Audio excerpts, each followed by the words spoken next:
go. All right. Beverly, you ready? Good morning, good afternoon, and good evening to a few of you. Welcome to today's community briefing. My name is Gregory Sneed, and today our guest is Beverly Kuykendall. Did I say it correctly? It's Kuykendall. Kuykendall. But I'll answer to that. Yes, sir. Kuykendall. Okay, yes. All right. So I've been corrected in the pronunciation, and perhaps you may be used to that. They had to straighten people out. So, but welcome. And today is the 23rd of June, 2022, and we are glad you are here for the community briefing. And the first half of the year is almost over. 1 week left in the first half, the second quarter. So if there were things that you wanted to get done this year and you're not halfway through, you got some catching up to do. If you haven't started, then you're going to have to make up for some lost time, right? My name is Gregory Sneed again, and my company's name is Lifesaver Financial Services, where I help my clients keep more of their money. I do that through life insurance, financial coaching, and financial literacy training. I'll have some information in the chat, and if you would like to feel better about your money, perhaps get on speaking terms with your money again, I can help you out. Now, it's my pleasure to introduce the queen of our community briefing, Miss Crystal Mitchell. Good morning, everyone. Glad that you are here joining us. I had a sleepless night last night, so if I'm a little lethargic, that's okay. I'm gonna make up for it tonight, I think. I'm Crystal Mitchell. I want to welcome you all to the community briefing. This platform is sponsored and powered by Recycle Black Dollars and the BBA. And we have this platform is for you. It's to bring our leaders and stakeholders to you, so you will know who they are, and you will learn information from them firsthand, and not hear about it 2-3 years down the line when we can't do anything about it. So this is to keep us operating in a timely manner. I am the co-director of Recycling Black Dollars, as well as I run my own business, Mitchell Business Solutions, and I provide coaching, mentorship, bookkeeping and accounting services and training for the small business community here in Los Angeles. We're glad to have you guys. So we got a great guest today. She comes highly recommended by everyone if you're trying to get into government contracts. So you want to take some notes, so bring out your notepads, and you guys are in for a treat today. She gave us a little bit of an excerpt a couple weeks ago, and so we were just all jazzed, and that was only 10-15 minutes. Just imagine, she's gonna have the whole 25-40 minutes. So with that, I want to turn it back over to Greg, and please be sure to put your information in the chat room. Want to say hello to Robert Saucedo, my buddy. Haven't seen him in a while. Glad you tuned in, and everyone else that tuned in today. So, all right, Greg, back to you. You're on mute, Greg. Yeah. I even get a little warning that says you're muted. All right. So I was giving a shout out to Stephen D. Turner, one of our co-hosts there, and Robin Billups is our other co-host, and she is going through some medical treatment. So we're going to keep her in our prayers. She will hopefully be joining us next month in July. So we lift you up in prayer in the spirit, Robin, and we look forward to having you back soon. All right. So today, our guest, Beverly Kuykendall, and she helps to establish enterprise-wide corporate growth strategies by leveraging the tenured federal experience that she has, relationships, and regulatory knowledge to increase government agency penetration through collaboration and solution development. What does that mean? She gets you hooked up with the government. and the government has a lot of money and a lot of opportunities, but there's also a lot of red tape yellow tape, green tape, blue tape that you got to cut through. And you got to have your credentials, you got to be prepared. But when you do those things, there can be a lot of benefit to it. And that is one area that she specializes in. Okay, so she is vice president of corporate growth with AvMedical. She was also previously with the American Medical Depot, president of government business, the president of Federal and Commercial Contracts, Inc. She was president of FCCI. She'll tell us what that is. She was also with the Western Regional Council, Management Healthcare Products and Services Vice President. She was with a division of Herman Miller in Government Contract Specialist. And she also was with American McGaw in National and Government Contacts. She has her MBA in business from Pepperdine University. Also studied at Cal State Polytech University in Pomona, Cal Poly University, and Cal State Polytechnic University in Pomona. She got her Bachelor's of Business Administration. I don't know where she grew up. I don't know. South Central Los Angeles. South Central Los Angeles. Okay. Yes. And where did you go to high school? I went to Locke, as a matter of Okay, fact. so you went to Locke High School. All right. So She really from the hood. Really from the hood. Thank you. Yes. Yeah, that's it. Yeah. Don't start none, won't be none. That's right? So without further delay, let me welcome to our virtual stage, Beverly Kuykendall. Thank you. Thank you, Gregory. And first of all, I would be remiss if I didn't say thank you very much for the invitation. I do attend a community briefing from time to time when time permits, and I'm always impressed with the way that the business is conducted. And I appreciate what the team is endeavoring to do and get done for the local community. I also want to thank, I see folks from Washington, D.C. Hey, Carol, folks from Florida who've joined. And I really want to appreciate my own personal crew and audience for taking the time to join us here while I talk to people at home. So Gregory, like you said, I went to 93rd Street School, then Bret Harte, then Locke, then Cal Poly, and then Pepperdine. So I was one of those people who never thought I'd leave Southern California, swore I'd never, ever leave. So just a brief history, and I need someone to help me with the timing because there's one specific element of opportunity that I want to talk about, right? Just a little bit of background first. So was recruited from college by Procter and Gamble after growing up in the hood. So imagine what that's like. You're recruited by a major Fortune 500 company in the late 1970s. There's hardly anybody that looks like you. I win the interview on campus. I get ready to go in for an additional interview. And there I am in my white, green, and black dashiki, my platform shoes, and hair out to here. And there was a brother that went to Claremont Men's College. His name is Daryl Smith. And he saw me and he was like, he came, where are you going? And I said, I'm going for my job. He said, no, you are not going to look, you can't go looking like that. So we all need to help each other. So I bought a brown suit, a gray suit, and a black suit, and a blue suit. And I bought the little ties and I went back and I got the job and I worked for Procter and Gamble for about 8 years. And that's where I met my husband. And I went from there to a pharmaceutical company. From there, I went to Xerox, and from there, I went to Herman Miller. So a variety of different corporate opportunities, great.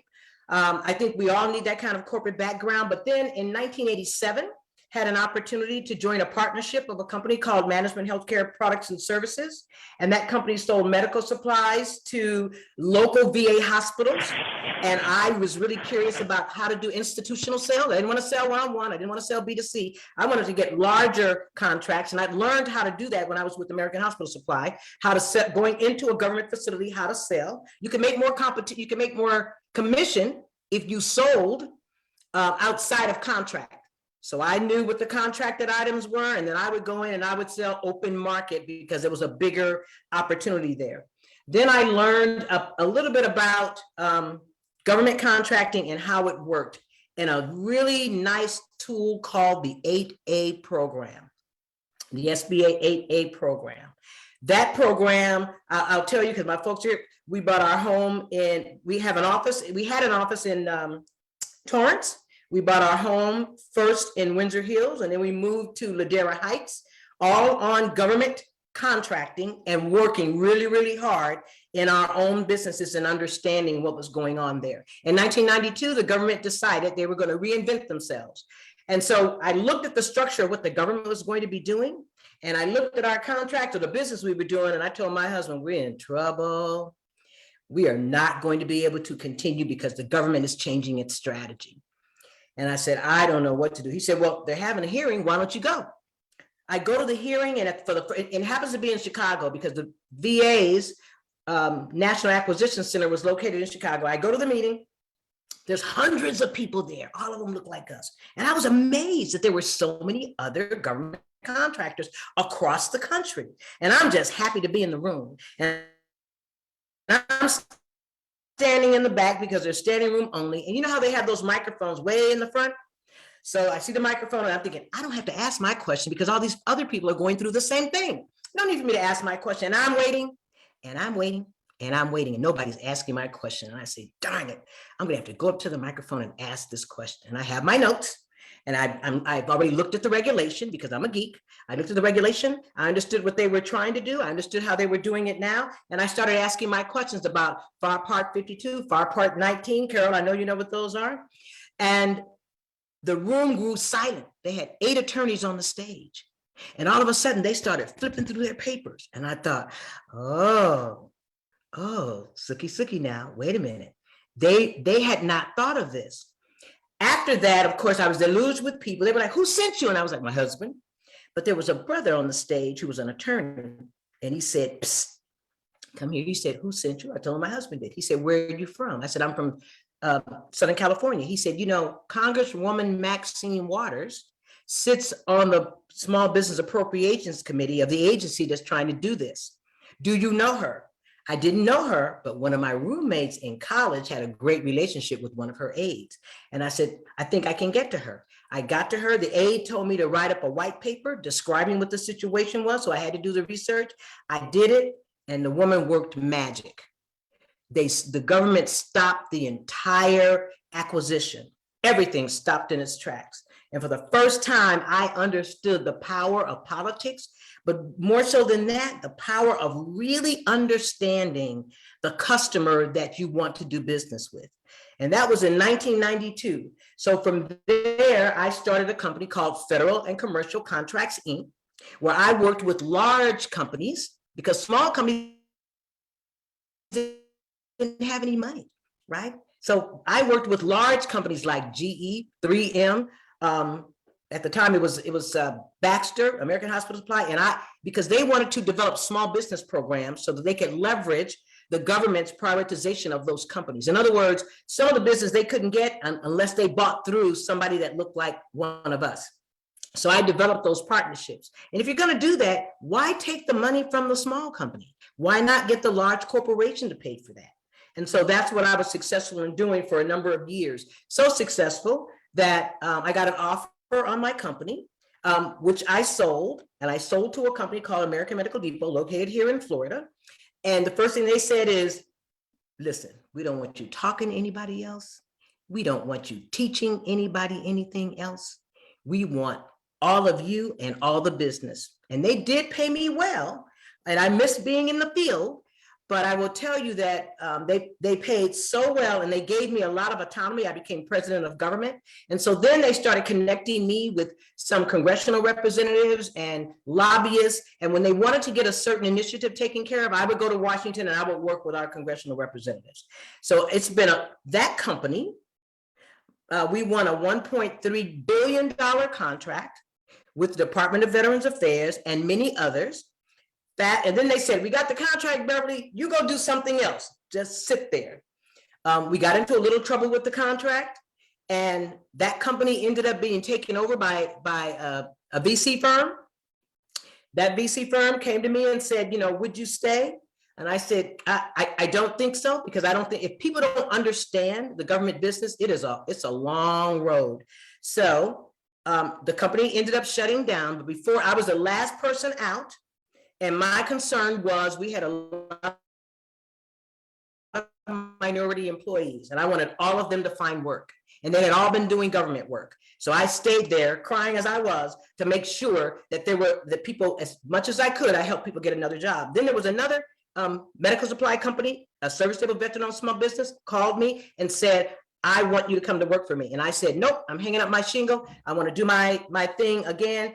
He made me an offer I couldn't refuse. And he also said, what do you need? I said, I need 11 people from this prior company. He hired all 11 people in Nashville, Tennessee. That's where I sit today. So my biggest concern, I spent 30 years in federal contracting. And federal contracting is more than just learning, the acronyms, and it's not a quick fix. It is not a quick fix, but I will tell you that I've been responsible for billions of dollars worth of contracts because I say but there's a whole constituency really of folks that are like me in the marketplace. Now the government has Small Business Development Center, the government has SBA, they have all these other services that are available to companies. And I always ask companies, why don't you go there? And I'll just reserve the answer to that question, but I'll tell you this, right now, today, there is the biggest opportunity that we will see in many of our lifetimes. And that's Executive Order 13985, where you can look that up, EO 13985. And President Biden is increasing the goal for what's called small disadvantaged businesses from 5% 2 years ago to 11% this year, and by 2025, 15% of the total government dollars must be spent by mandate through small disadvantaged businesses. That is $100 billion over the next 5 years. Now that is really exciting, but it scares me to death. You know why? Because I'm afraid we're gonna miss it. Because we don't know and we don't understand. And I was just sharing with Crystal, so what am I doing? Well, I can't do it alone. There's some large government requirements that are coming out that I've got my eye on. And what I'd like to do is usher companies through, but I don't want to do it one by one. I want to do it by a program. So my question to myself is, how do we convert that wow opportunity into strategic programs that really get us a result? Not a result 10 years from now, not spinning your wheels and spending your money and getting frustrated. What is the strategy? How do we really take advantage of that? So I'm working with a couple of organizations now and talking with them about how we might be able to bring opportunities to the table. I got some strategies in place. A small disadvantaged business, if you don't know what that is, you can look it up. Because the first thing is, there is no small disadvantaged business set aside in the government. So if the government really wants to do business and if they have goals, the way they meet those goals is by setting aside contracts or portions of contracts for those categories of companies. So they have a small business goal. They have a woman-owned small business goal. They have a hub zone small business goal. They have a service disabled veteran-owned small business goal. And those companies, they go fast. They get the contract because the government understands. So the goal there is no set-aside program, with the exception of the 8A program. There is no set-aside program for SDBs. So my question to the government is, wait a minute, how are you going to do this? Are you going to do it by reinstalling what's called the PEA, the price evaluation adjustment, so that small disadvantaged businesses will have the opportunity? The PEA basically says, if you're a small disadvantaged business and there's a requirement that's out there that everybody's bidding on, they will compare your price to it. And if your price is within 10% of the next lowest bidder, you have an area of prioritization, all other things being equal in terms of you can perform the contract. This is exciting. My husband said, I haven't seen you this excited in so long. I said, I'm excited, but I'm frightened because I don't want us to lose the opportunity. And what I really would like to do is to see, I can't do it by myself, and Lord knows I have very little time, but some organization, I don't care if it's the Urban League, if it's NABO, if it's WeBank, if it's NMSDC, some organization needs to put this strategic plan in place so that we can, one, identify the SDBs that are already constituents within their organizations. Two, take a look at their NAICS codes, NAICS, North American Industrial Classification System, see where they fit within the largest government requirements that are pending, that are coming out right now. Right now, there's a large, what's called an RFI VA modernization plan. There is another contract that's an IT contract that already has 1,088 companies on it. But even with those 1,000 companies, the real question is, how did you really get awarded the contract? That's what I am good at doing. People like Carol are good at doing. Victor Parker with the SBA can help you. But I think we need to have a program, a plan, a strategic plan to go after this business. Otherwise, it's just going to go away, and shame on us. I'm going to stop there. You're fantastic, lady. Thank you. Who's that? Is that Robin? Who's that? That was Carol. Oh, that was Robin. Robin's that was I thought I knew Robin's voice. Okay. Okay. I just want to say kudos, Beverly, and for those who don't know, when I say to you that this lady is, if there's a word beyond expert, that's what she is when it comes to this contracting. When she mentioned one time in going to DC, but I met her in DC, standing up talking. I've been stalking her ever since. And she is really about growing small businesses through federal contracting, and she is open to sharing. So whatever you need me to do, Beverly, I try to help my best. But I'm going to call you afterwards, Carol, because thank you. Thank you. And Beverly, Gilbert and I were talking about this just the other day. He's kind of frustrated that we don't have more businesses here in California that are doing government business. So I'm going to make sure he reaches out to you, because he's got a plan that he's kind of putting together, and a tool and all that sort of stuff. And however we can help you, yes, let's do it, because what you guys do in the government contracting is a game changer for our small business community. But now I see there's a lot of questions. So excuse me, Greg is going to jump over to the questions. While you're doing that, Greg, can we let Robin come in? Because I think she's out. She's at her doctor while she's doing this. Yeah, guys, again, good morning, family. I always think about our medical correspondent when I think about you guys. I just want to say, I ditto everything that Carol said. I know Greg is going to ask some fantastic questions, but what I ask you to do, the material that Beverly is going to provide you, please read the material. Please read the material so that when you have a conversation with her, it's beneficial to both parties and she's not starting from ground zero. She is the subject matter expert. She is a giver. This is her mission. This is what the Lord has blessed her to do. But Beverly is, if you think I'm a dictator, she's 12 times worse than me. So when it comes to business, she doesn't play. So all I ask you to do is make sure you read the material, have your stuff together. So when you have the conversation, it's a real conversation and she's not starting from scratch. I'm excited because the money is there. The opportunity abounds, and this is the person that can help us move the needle. So again, good to hear from you guys. Yes, I'm at the City of Hope. Really, I'm on my way to the City of Hope, and life is good. I'm excited. I'm really excited about this one. Take care, everybody. Thanks, Robin. Thanks for checking in. Hi, Bianca. Okay. All right, Greg, it's on you. So one question is, and the terms get confusing, and the government specializes in taking things that might be simplistic and making them really complicated.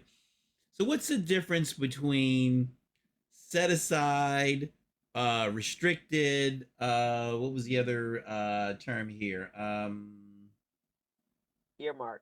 Earmarked. So there's restricted, there's set aside, there's earmarked, there's general funds, and each of them kind of has, different thresholds where, you're competing, and then there are probably some others that I'm leaving out. So can you help us out a little bit to understand? Yeah, thank you for asking that question. I will tell you that it's really apples and oranges that you're talking about. When you talk about earmarks, That's something different. That's something we used to do. Earmark is you have money is allocated per congressional district. And what we used to do, you have a relationship with a local congressman. And when the earmarks, so the congressman has, a congresswoman has influence, that money is earmarked for their particular district. If you have already, which is what we used to do, we've already marketed in that area, we understand what requirements are needed. Once that money hits, we go in and we close the contract out. So that's earmarked. And if you remember when Obama came into office, he said, no more earmarks. My heart almost fell because it's typically not us that's doing it. Unrestricted. So unrestricted, an unrestricted requirement, you said restricted, but an unrestricted requirement means the government sends out a solicitation, everybody and anybody can bid, right? As long as you're registered in sam.gov, right? That's the government's registration site. And if you're not registered in sam.gov, then the government doesn't have a way to pay you. You go in and you register, it's free. You shouldn't have to pay anybody to do it for you. You just have to have a little bit of patience. You go in, you register, it talks about the size of your business. You have not the cage code anymore, but the unique entity identifier. You go into that system. So sam.gov, put that on the side, take a look at it and register. The contracting officer will send out what's called market research in the form of sources sought or an RFI or pre-solicitation. When you see that within your product category, then you should respond. If they, in their acquisition plan, once they send that out, if small businesses don't respond, they make it unrestricted. If small businesses do respond and they think that there's enough of them, now they have a reason to set aside. Do you really want to compete with all those large companies? Or do you want to compete with companies that are your size, that have the same amount of resources? So set-asides are very important within the federal government. And I know, we don't have time to, look, I've been doing this for 30 years. And I was talking to someone last night and I asked, please help me make this in regular terms so somebody in the 8th grade could understand it. That's the danger of doing it for so long, but I'm willing to do that. I'm willing to do that within a certain structure. And similarly, there's other terms like empowerment zones, opportunity zones. Help us out a little bit with those definitions as well. So those zones, so there's a distinct difference between the federal government and the state government. Okay. Right. So when you think about empowerment zones and all of that, for the federal government, what you really need to be looking at is what, Carol? Hub zone. Hub zone, historically underutilized business zone. And that's a zone where your company may be, wherever your headquarters is located. And if 35% of your employees live in any hub zone, then you qualify for a hub zone set aside so that only hub zones can bid. Now, set asides are wonderful. They're great because we don't have to compete with everybody else. But what we really want is a sole source opportunity so that we are the only qualified company. And there's ways to work that as well. I see Martha nodding, right? Justification and authorization for other than full and open competition. And all of these, and the questions are really great because they do talk about the complexity of the program, but what you really need to do is understand and just sit down with somebody at the SBA. It can be for free at the SBA, and sometimes they don't know, SBDC, and say, here's what I want to do, and have them guide you through. Now, there used to be a document called the Standard Operating Procedure, SOP, 80052. And I only found it one time, and it was the SBA's guidebook for how to be awarded an 8A contract. Now, 8A is something very specific. You have to register to be in the program. There's requirements, right? Your net worth cannot be any more than $750,000, excluding the value of your home, because you live in California, that's it, right? Excluding the value in your home and excluding your primary, the value in the business, right? And some of your investments. So if your net worth is $750,000 and you are, or less, and you are an ethnic minority, and you have experienced discrimination, it's not an easy application. I've done it. And I know Lily Otino in LA has done a number of them for people, and she was very good. I saw her, I watched her bring people through that program. It is very, very valuable because you could do sole source and you could do set aside. And I tell you, we bought our first 2 homes because of the business that we did through the 8A program. Wow. Thank you. And Michael, you had a question? Oh, yeah, I'm sorry. I apologize. I'm hiding. I'm taking my daughter's school on tour of the Capitol. But Beverly, I look forward to meeting you. One of the challenges as an architect is the contracts for GSA has like a high design excellence qualification. Yes. And at the right time, I would like to talk to you about how to get around that. Because I was an 8A certified firm, still couldn't get any contracts from GSA because of that design excellence requirement, which meant Yes. you had to have award-winning buildings before you could qualify. And I consider that the rich white man's criteria to keep you out. So Yes. At the right time, I'd like to talk, because I got a new company and I'm 50-50 about making it 8A certified. But yeah. Okay, let's talk about, don't we have a call scheduled already, Michael? We do. Okay, About a very good. larger project. I made my own project because I got tired of that. So, okay. I But look forward to a deeper talking. conversation. Thank you. Okay. Thank you. Thank you. you're in the Beverly, one Capitol, other Michael. question we have here is that could you repeat the name of the lady who helps with the 8A program? Am I gonna get in trouble, Bianca? Lily, Lily she's from Kenya, and her last name is spelled Otieno.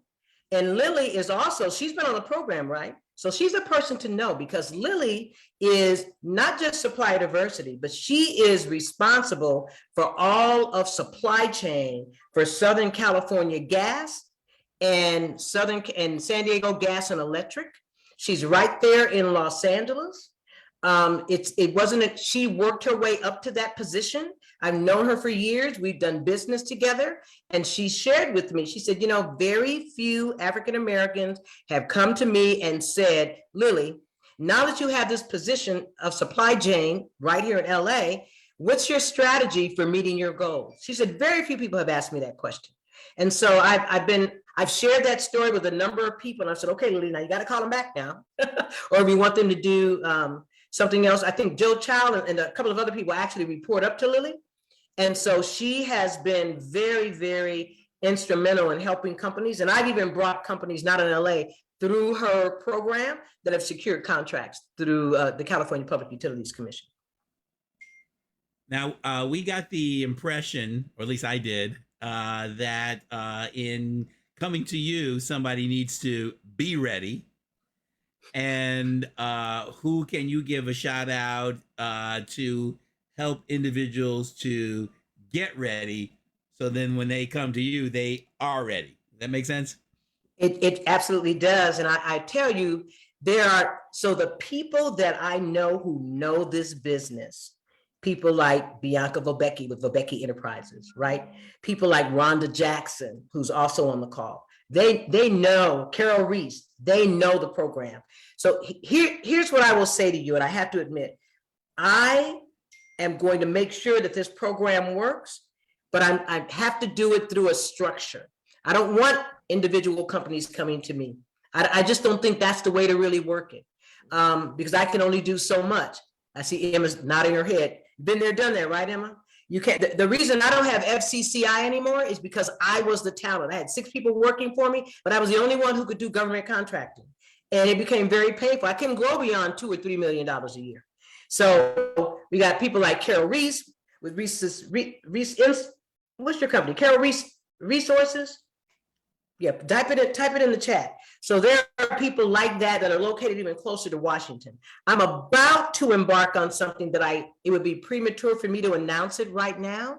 Once I do, I'll come back, I'll connect with Stephen, and I will tell you guys that I have a program and a platform to usher you through, because we got to do this fast. We don't have 3, 4, 5 years and hope that, because we don't know what the next administration is going to do. They may issue an executive order that takes all this stuff out. And people used to say, "Oh, Obama didn't do anything for anybody." Oh, yes, he did. We just weren't paying attention, because nobody's going to just come and hand you the money. They're going to say $100 billion SDBs, raising the goal. Here it is.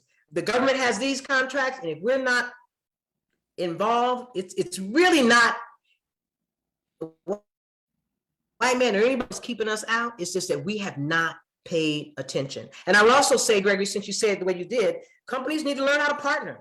We got to partner and learn how to work and trust each other. And everybody doesn't have to be the boss, right?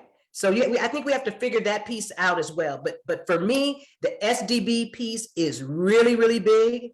The women-owned small business piece is big. The economically disadvantaged women-owned small business program is big. The 8A program. One thing that's changed over the years, I have to give it to the veterans. They lobbied, they fought, they scratched, they screamed, and Public Law 109-461 came out, which says that the government must buy from companies that are owned by service-disabled veteran-owned businesses first. And those guys are still yelling and screaming, and many of them are doing very well if they happen to be good businessmen too. So they get sole source contract. They have their program so much together that if there's a program called the VA Medical Surgical Prime Vendor Program, well, the large companies really can't even sell to the VA without going through these SDVOSBs. Now they have to add some value, but to me, that's a program, and they fought very hard to get it. And I think we need to do the same thing. We don't have to fight. We just need to look at what they have for us and just go right now. And next week, in July, Carol, the National Contract Management Association is having a meeting in Chicago. I'm hoping that I see a couple of folks there. And that's all the contracting officers. And many of them look like us. They're brown and Black people. It's a wonderful thing. And they've been in contracting for years. Now, sometimes they're not business people, and I see that as a barrier, right? Because they've only sat on one side of the fence. But if we can develop a relationship, we'll be able to see who buys what agency they're involved in, and then see if they have an opportunity for us to do business with them. Because every government agency has what's called an Office of Small and Disadvantaged Business Utilization.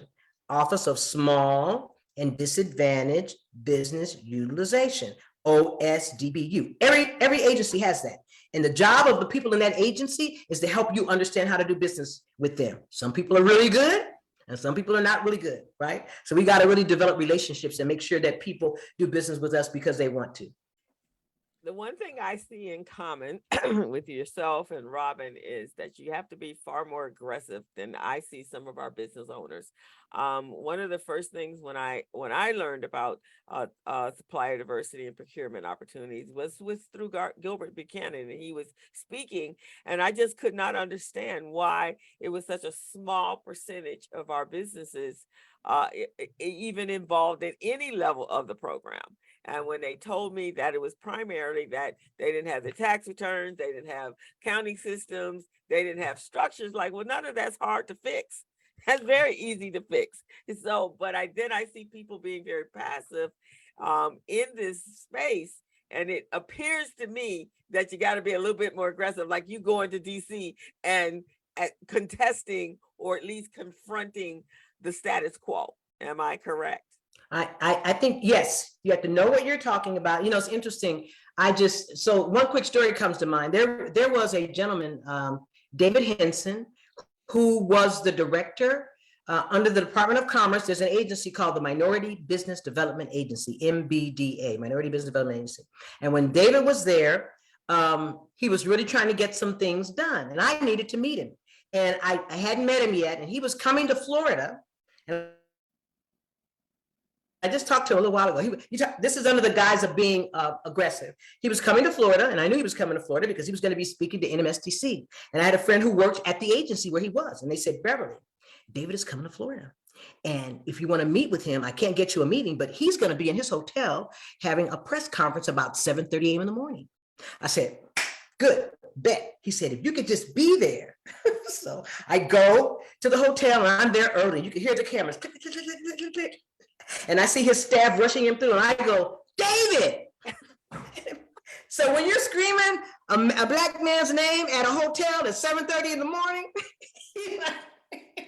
but because of that, later that day, I was able to arrange for a limo to come and pick him up, and he came and took a tour of one of the companies that I was representing, and we ended up doing quite a bit of business because of his help. You do have to be aggressive. And I just had a conversation with somebody else who says, well, if you're a woman and, and you're tall and you're dark and you intimidate people, and I really don't want to intimidate anybody. I think I'm the kindest person on the face of the earth. But if you're not getting it, this is why I like the electric slide, the Cuban shuffle, blah, blah. You know why? Because I don't have to wait for anybody to ask me to dance. I just get up and get on the dance floor, right? That's it, right, Martha? I see Martha clapping, right? Right? You can even salsa by yourself. So that's the way I feel about being assertive in business. You don't want to offend anybody, but at the same time, you got to get it done. Your children have to eat today, not tomorrow, and you can't wait. And most of us are not shy, but I do have people telling me, just, calm down. And I have never, it just didn't work for me. My mother told me that. The same, she told me, just relax, just be nice. It never worked for me. It just didn't.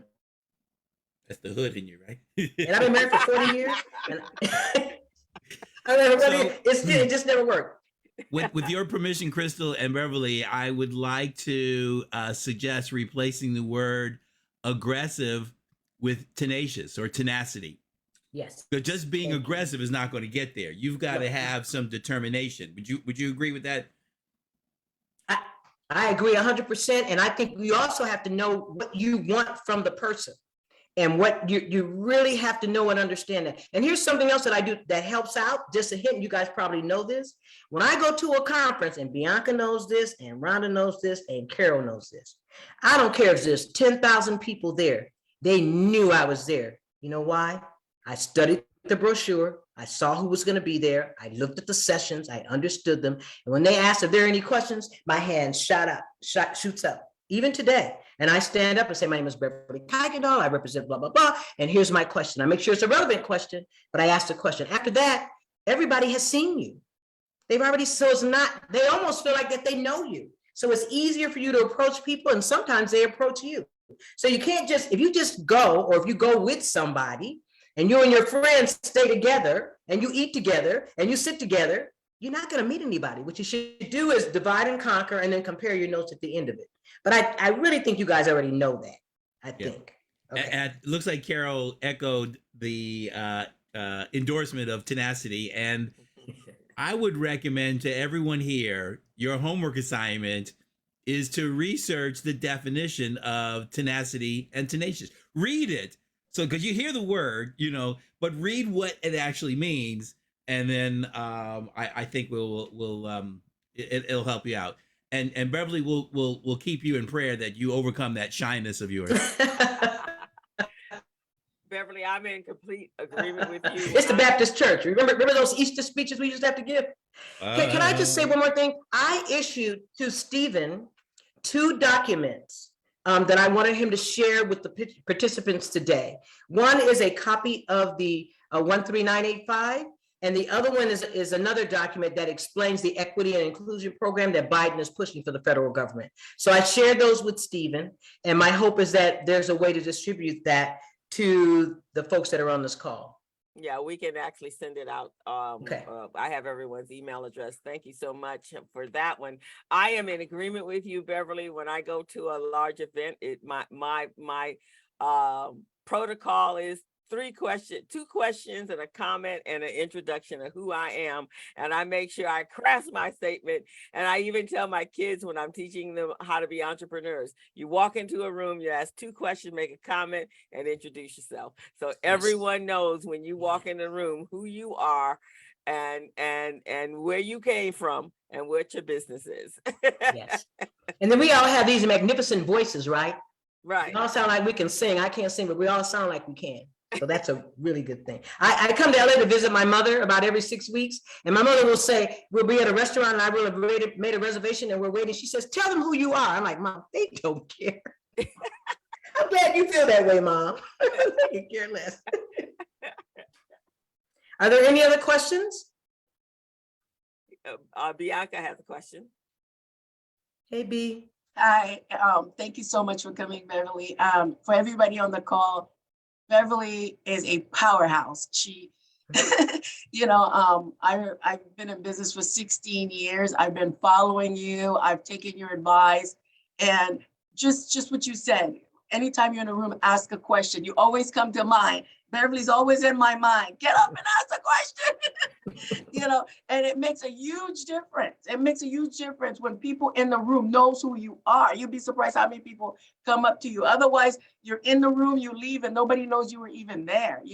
So whatever all the stuff that she was telling you guys today, I would write it down. I would practice it, and she's a great resource. I mean, Beverly's always has an open door policy. So I thank you, Beverly, for this insight and to continually encouraging us small businesses and mentoring and networking together.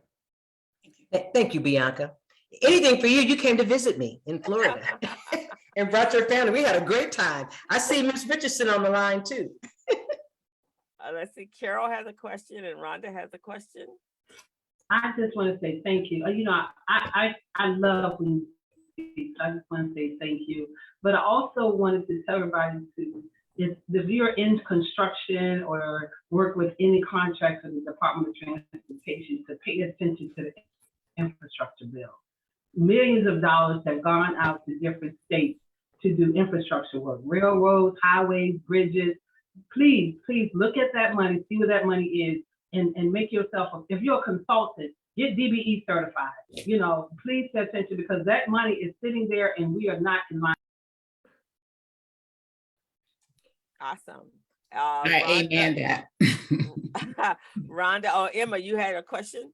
I can't talk, you guys. I can. I am so sorry I got on late. You guys were amazing. And they were talking about my job. There is somebody here in California that advocates for you guys. I'm with the SBA. I know about all these programs. I want you guys to reach out to me. And it's amazing. The set aside contracts, we've been talking about them all along. They are for the small businesses. Certification, you must attend the classes to find out about them. I just had surgery, by the way, so my voice is going out. And the reason why I haven't been on the program, but Crystal, I just wanted to tell you that we had an event with Saturday, and I talked about you through the whole program about recycling Black dollars and told them to come to your program. So it was a very good event. So you guys are doing amazing things. And thank you for being here. And thank you guys for talking about the opportunities that the SBA have. We can Emma, help. I will tell you, so Emma, that SBA office, right, Region 9, I don't know if Victor Parker is still there, but it was there were two ladies there. I got to go back and look at their names. They hand carried us through that program. And we did extremely well in our business because of the SBA and the local office. They were women from the South. They believed in what we were doing, and they took really good care of us. We paid attention, but I did everything that they told me to do. Everything. And they so are that's no a phone right there.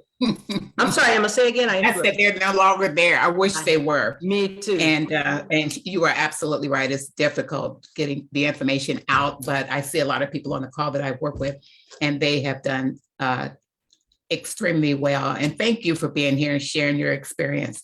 So it's great to hear this. I was gonna say Esther Jones and Catherine Clark. That's who they were. They're gone. Out of Glendale. I know. I missed them. Oh my gosh. Well, Emma, we want you to get better and rest your voice. Thank you. Maybe that's why my phone and email has been ringing off the hook this week. And I think I picked up 5 clients who need their books done like yesterday. And I assume there's something driving it, because nobody comes to me other than the fact that there's a carrot being dangled somewhere else. So thank you so much. And we so appreciate you and all that you do. And we want you to get well. Rhonda, you had a question? Good morning, everybody. Thank you, Crystal. Not necessarily a question. I was echoing the sentiments of Bianca, but also one of the lessons that I learned from Beverly was to get into new rooms. So to go and hear new and different conversations, and she rattled off about 3 different organizations just in her conversation that I'm sure 90% of us never even heard of. So looking outside of our comfort zone, looking outside of our community, where those certifications and things like that will actually make you special and make you different in those rooms. So also be prepared for those conversations. Beautiful. Speaking of different rooms, I remember when Lily from California was president of the Asian Business Association, and she's Kenyan because she believes in let's expand the community. If it means opportunity, let's figure out a way to be inclusionary. Somebody might have something that you need that you can't get otherwise. And so you develop relationships because of that. So I agree with you, Rhonda, and thank you. Good to see you. Hi, Zanetta. Oh my gosh, see all my people here. Hi, Miss Beverly. It's good to see you. Zanetta runs, she won't want me to say this, but TED Talk. And for one of the local TED Talk areas in Los Angeles. And she works with a lot of millennials. So she and I have been talking, and I'm so proud of her and the work that she's done. She's been working with some nonprofits. But if you're interested in participating in a TED Talk, and you can come up with a rationale that makes sense, where she can draw a line between the millennials and where we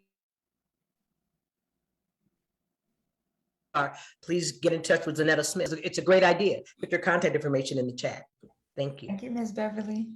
Hey, Zanetta, how are you? Hey, Crystal, I'm good. Good to see you. You as well. You even brought out Miss Roke right over here. She rarely ever comes out. You brought out all the big hitters, Beverly. Oh yeah, that's my girl. Shanae, absolutely. You rarely visits others. I see her everywhere. Welcome, welcome, welcome. Beverly rolling deep. She brought a posse. She rolls her whole posse. That's how she rolls, Joelle has a question, has her hand up or statement.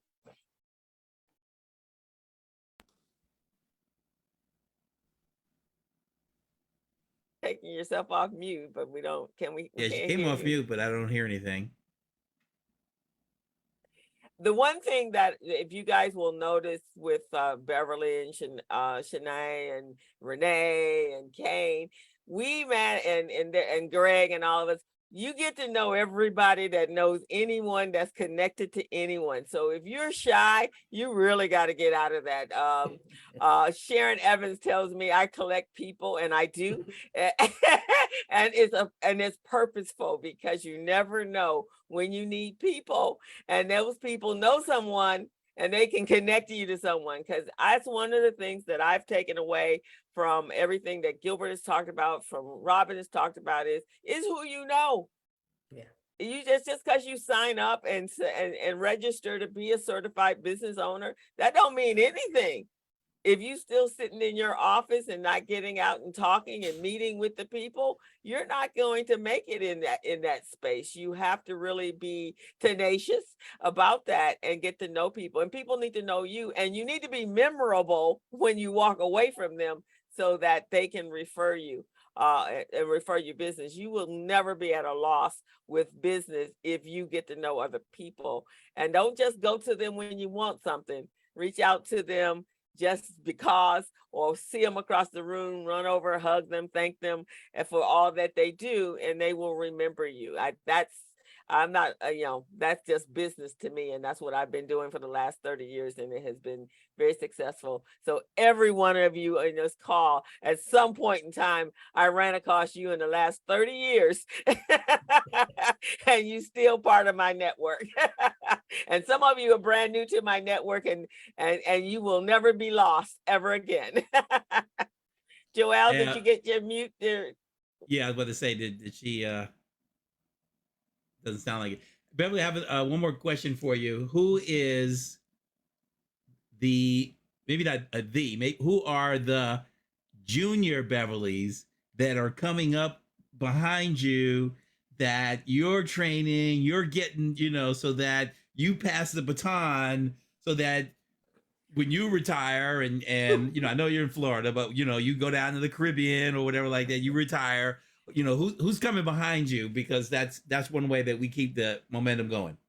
Gregory, that is such a phenomenal question, because as you start getting older, which I've been around for 30 years, you really do want to hand off and teach and train. And I always say, where's all the 40-year-olds? And that used to be old to me. Now I'm old to be their parent. But where are the 40-year-olds? First of all, let me say a couple of things. One, there's some young people doing some remarkable things. And then there are, and I thought about this yet, I have folks, it's not as concrete as I'd like to see it, but Rhonda Jackson is younger than I am, right? Zanetta Smith is a baby, right? So these are people that I'm in contact with regularly, but I do believe that I feel so much passion about what I'm doing that there really does need to be some kind of a plan so that people come in and they learn, because we shouldn't have to start. I should be able to pass the baton so they can start where I am leaving off. So it's a great question, and very, very willing to do it. Bianca's still a baby. They know. Lily's younger than I am. And these are women that have been side by side with me for at least the last 10 or 15 years. So it's an informal network, but you bring something to mind, Gregory. Thank you for that question. Because it's not something you can pick up in a year or two or a month or two or something. It takes time. It's got to be planted and nurtured and baked. Yes. And so often companies will say, oh, I want you to train this person. They only need an hour of your time. And I'm thinking, if they only need an hour to learn what I learned, I am really stupid. Right? You don't value you don't value who I am. Yeah. No idea. But there's a network of companies, and I spoke to them yesterday, but I don't know them very well. But I'm going to have a conversation with Carol. But there is networks of folks that do what I do, or a portion of it, across this country. And I think that we really do need to figure out a way to come together. Now, everybody needs to be paid, right? Bought a house in Ladera that wasn't cheap. I sold it. It was great, but we have to be able. Sometimes we don't want to pay each other, and I hate to even talk about it on that petty a level. But that's why I never really worked directly with small companies unless I knew them and had a relationship, because they just didn't have the money to pay. Not their fault. They just weren't there yet. And so I would go to the larger companies. So I'm putting together a platform that I think can get everybody what they want and need within a very short period of time, at least within the next 6 months. And so I'm hoping to close. I have a conversation on Friday. I've got to put some paperwork together, and we'll see. But thank you, Greg. Don't let me forget that. Thank you very much. And Greg, that was a good question, not just for Beverly, that's for Robin, that's for Shanae, that's for anyone else, Emma, because all of these people, when they do decide to retire and drop away and go rest up, then we got to start all over again. And that's very important. Also, from inside of the companies, the corporate companies, once the Joe Childs leave, the Dave Fords, what's going to happen? Yeah. We have to be able to rise up and lift those other individuals in those spaces so that we have representation. Right now, we're good, but another 5 years and we're starting all over again. So really, really important in our community that we do that. We got 2 more minutes. You bring Stephen in? Yes, Stephen is coming in to tell us who our next guest is next week. And just real quick, I got Joelle's question. She wanted to ask Beverly, how can she find out who in the government buys her product? Oh, that's really easy to do. You know how to do that, Bianca, right?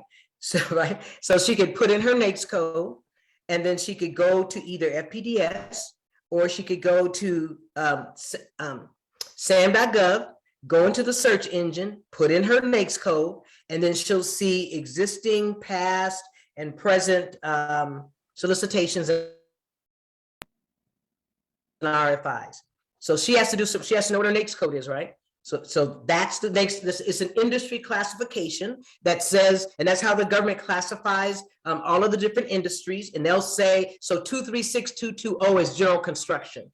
And so general construction, you put that in, it'll be all the solicitations, all the government agencies that buy that, what the bids look for. And it's like peeling an onion. I say, put your feet up with a snifter of cognac and be ready to spend a few hours because there's a lot of information there. Awesome. Stephen, are you still there? There you go, Stephen. Hi, Yes. Stephen. Well, next week, Beverly, on behalf of all of us, thank you for the wealth of the information that you share with us. I know that many of us took seeds of information, are going to plant it and let something grow from it. Join us next week, June 30th, and our special guest is Leonardo from the Brotherhood Crusade. We'll talk about how we can engage our youth to continue the battles and the success that we've had. So join us next Thursday, same time. Okay. And I have my biz camp with young entrepreneurs coming.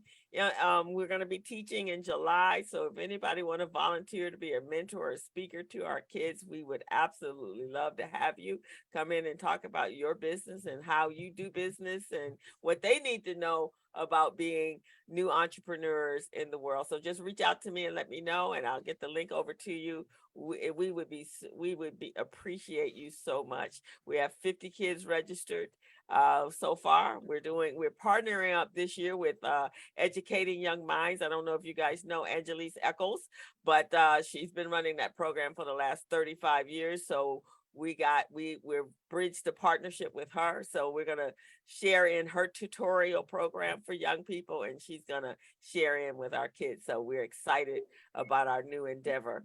So want to thank you all for coming in today. There's a wealth of information in the chat. You either have to copy it and paste it, or you find those 3 dots and save it, because you guys, there's just a lot of stuff over there. And take Beverly's word to heart. Go out there and get involved. Find out, go to Emma, go to somewhere and have someone help you get ready. But it first starts with your accounting. You got to have financials before you do anything, before you go to anybody. You got to have financials. You have to have your tax returns. You have to have your SHIT in order so that you guys can come prepared, not getting prepared, but already prepared. Because what I always hear is, oh, those companies are never ready. And so we need to dispel that myth and get ready and be ready. And once you do, it'll be pleasure, right, Ardina? All righty, Beverly. Say what? I said, amen. I've been working with Ardina, and I am so proud of her. She didn't trudge through it with her right brain, and now I got her doing left-brained stuff.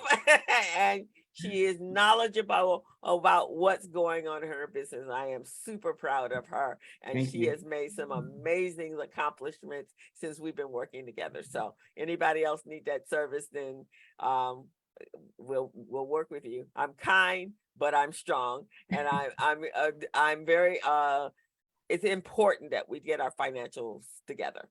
All righty, Beverly, any last parting words, and then we're out. I just want to say, I just went through the chat, and Renee's some great information there, as well as Emma. And there's a lot of contact information that's there. And so if there is a way to copy and paste that's more formalized than the way we talked about it, if there's a way to do it, let us know, so that when we're at the end of this program, what I like to do is copy and paste it into something else. I'm trying to see. You can actually go to, in the chat, there's 3 symbols to the lower right, and one of them is 3 dots, 3 horizontal dots. Click that, it'll say save chat, and generally it's going to save it in a subfolder on your computer that says Zoom. And if you can't save it, you can copy it and paste, but Shanae is on her phone. Shanae, I'll make sure you get the information. Just reach out to me. That. Okay. And for $5, if you can't find it, I'll send it to you. Just send me an email. There you go, Greg. Keep them honest, keep them straight. Make it a donation to the community briefing. That's right. There you go. Thank you, everybody. Thank you for receiving me so well. I appreciate it. we were blessed today, Beverly. Thank you so much. Please come back and visit us anytime. Dr. Mays, we're going to have you come and give us some more updates. Shanae, thank you. Zanetta, we haven't had you on the community briefing, but we had you on the business zone. So let's see if we can get you on here because you got a TED Talk coming up soon, right? Yes, we do. Yep. Okay, so we'll get you on and get you back on the business zone. Rhonda, anyone else, if you're interested in speaking and telling us what's going on, that's what this platform is for. Help us grow this platform. We want to be able to have hundreds of people here tuning in and out and sharing. So this will be up in YouTube, and it'll also be on Facebook. Share it, please, because this is valuable information. We can't make a difference in our community until we're connected. And as I was telling everyone for Juneteenth, we free, but we not free, because you not free until your bank account say you free. Yeah, so we are accepting donations. You can go to the community briefing site. And so we're gonna pass the plate, the offering plate. And no donation is too small, and no donation is too large. We'll get you a W-9 if we need to. Oh, that's good to know. Okay. Wonderful. So with that, guys, please share us. Make sure that we're continuing to grow. We want to thank our sponsors for sponsoring the community briefing, and we will be back here the same time next Thursday at 11 a.m. with our Leo Kabline from the Brotherhood Crusade. We'll see you there. Please come back. Please tell a friend. Have a fantastic weekend, guys. Be safe. Still the pandemic. Dr. Mays is on. Still a pandemic. Still wear the mask. See you guys. Welcome, Carol. Good to meet you. Copy this for Virginia. I'm gonna make sure we do Boston. I may have to call you to get some advice. Okay, well, you can reach out to us. Let me just throw my phone number in the chat real quick before you get off. 72. Oops. Or email me. All righty, there you go. All right, guys. Hey, Crystal, I have one more thing. Yes. My Whitney Richardson is on the call today, and it's her first time. And she just wrote, actually, I'll brag, because she is my cousin, my little cousin in Florida. And Beverly's one of her mentors. And she just wrote a children's book. Her first book got published. So I wanted to give a shout out to Whitney. And I know that, Crystal, you work with children, so it might be a. Well, I'd love to have her talk to our kids, and I'd love to have her on the business zone. So can you get her my information so we can make that happen? Anybody else that would like to be on the business zone? It's a freer platform. We go for an hour and a half, so we have a great time on the business zone. But yes, Whitney, it's a pleasure to meet you. Thank you for joining us today. Thank you for having me. Thank you. Congratulations on your publishing your book. Awesome. Thank you kindly. It was a pleasure being here. Yes. Thank you. Please come Thank back. you. Hey, Michelle. Misty, how are you? Haven't seen you in a while. Oh, are you holding down the Lamert Park over there? I'm doing what I can when I can. Hi, Crystal. Hi, everybody. Good to see you. Hey. Good to see you. Crystal, please let me volunteer to help out with the youth. Oh, we would love to have you do that. I will send you some information. We are so excited. I got a 10-year-old little boy that we don't normally register kids. You have to, technically, you're supposed to be 13 to be part of Biz Camp. This little boy came on and he just blew us away. He's 10 years old. And he says, and when I started my business 4 years ago, and I went, you were 6? And he could tell me how much his financials were, who his customers were, little young man, and just speaking like he'd been here on this planet for a long time. So we have two 10-year-olds and two 11-year-olds, and they just blew us off the planet when in our interview. So we're really excited for Biz Camp this year. So, and some great business ideas as well. So yes, Misty, I will send you over the link. Business when I was 12, so I absolutely want to help the young ones. Oh, please do. Can you put your email in the chat? I did. I sent it directly to you. I can drop Okay. it again if you didn't. No, get no, it. no. If you send it directly to me, that'd be cool. Okay. All righty. Crystal, will we Yes. ever have an opportunity to meet some of these children that you're speaking of? Well, actually, you can. One, you can speak to them. We can see them virtually, but our graduation is going to be live, and it's going to be August 13th, and we're going to do it at it's someplace on Vermont. But I can get you that information.